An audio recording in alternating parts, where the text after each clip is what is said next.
Expliquez-nous Nicolas Poincaré. La ministre de la Défense Florence Parly qui a sévèrement condamné hier le projet du Mali de faire appel à des mercenaires russes du groupe Wagner. Expliquez-nous d'abord qui sont ces mercenaires et pourquoi ils rendent la France furieuse. Alors vous avez raison, la ministre de la Défense est furieuse, très en colère.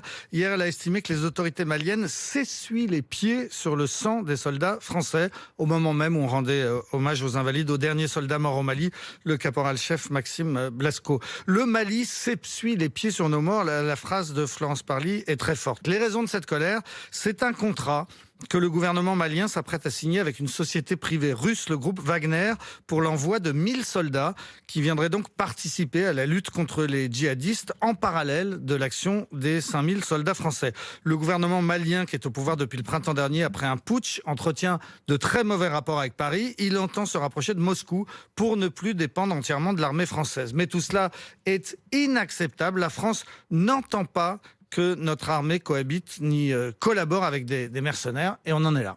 Est-ce qu'on sait qui est ce groupe Wagner ? Alors on l'appelle l'armée secrète de Vladimir Poutine. C'est une société privée qui est présente partout où la Russie a des intérêts stratégiques. Des soldats de Wagner sont intervenus en Syrie aux côtés de Bachar el-Assad, en Ukraine aux côtés des séparatistes russes, en Libye ou bien encore en République centrafricaine. En Centrafrique, ils sont accusés de nombreuses exactions, des viols, des meurtres. Ils assurent la protection des autorités du pays en échange de l'exploitation d'une mine.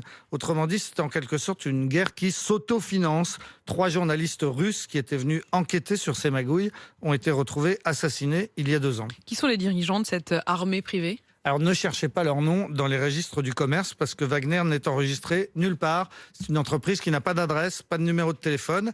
Elle a été créée par Dimitri Outkine, un ancien officier des forces spéciales du renseignement militaire, l'élite de l'armée russe. Mais le vrai patron s'appelle Evgeny Prigojine. On l'appelle le cuistot de Poutine parce que dans les années 90, il tenait un restaurant de luxe à Saint-Pétersbourg où Poutine venait déjeuner tous les jours. À l'époque, Prigojine sortait de prison. Il avait purgé une peine pour escroquerie, violence et proxénétisme, une peine de 10 ans. Depuis, il a fait fortune dans la restauration. Il est aussi à la tête d'une usine de trolls, une entreprise de propagande et de désinformation sur Internet. Les Américains le recherchent pour cette région. Pour cette raison, c'est surtout resté un proche de Poutine. Il est en quelque sorte son bras armé clandestin qui permet à la Russie d'intervenir militairement sans intervenir officiellement. Mais les Russes ne sont pas les seuls à utiliser les services d'armée privée ? Non, la plus grande armée privée du monde, ce n'est pas Wagner, c'est une entreprise américaine.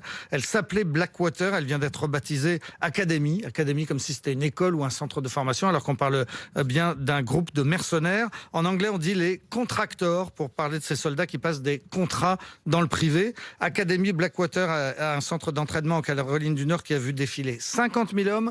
En Irak et en Afghanistan, depuis 10 ans, les contracteurs avaient progressivement remplacé les vrais soldats. Ils étaient plus de 100 000 en Afghanistan. En Irak, ils ont été responsables de plusieurs bavures. Notamment en 2007, des hommes de Blackwater avaient paniqué sur une place au centre de Bagdad et ils avaient ouvert sans raison le feu sur des civils.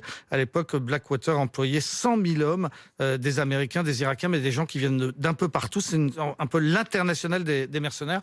Il faut savoir que le salaire moyen de ce qu'on appelle les chiens de guerre, donc les mercenaires, est d'environ 1 000 € par jour. C'est la privatisation de la guerre.